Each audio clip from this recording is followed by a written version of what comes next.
இல்ல சில யூடியூப்ல டிஆரால அவர் பேச முடியாது, அவருக்கு முடியல அதெல்லாம் சும்மா. இளைய தளபதி விஜய் அவர்களுடைய ஜனநாயகன் வருதுன்னா கூட என் படம் உயிர் விஷயம் நான் தள்ளி போவேன். நான் என் நண்பர்னு மட்டும்தான் சொன்னேன்.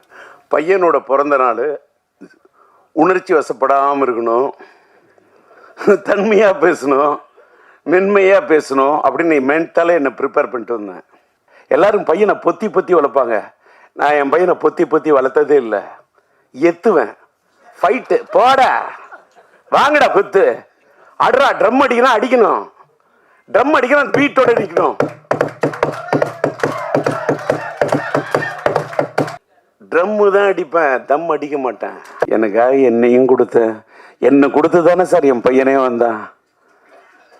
என்ன கொடுத்து என் பையனுக்காக என்ன வேணா கொடுப்பேன், எதை வேணா கொடுப்பேன், என்னையே கொடுப்பேன், என்ன எதை வேணா கொடுப்பேன், என் வாழ்க்கையை கொடுப்பேன்.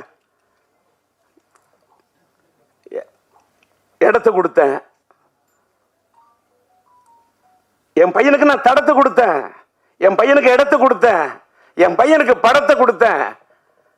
அது 5 வருஷம் இல்லையா, 50 வருஷம் வந்தா கூட நாங்க சிம்புவோட ரசிகன் இருக்கான் பாரு. சிம்புவோட ரசிகன், யாருக்கு இப்படி ஒரு ரசிகன் கிடைக்க கூட, அப்படி ஒரு பேரை எடுத்து அப்படி ஒரு ரசிகர்களை சம்பாதிச்சிருக்க ஒரு பையனை பெற்றிருக்கேன்.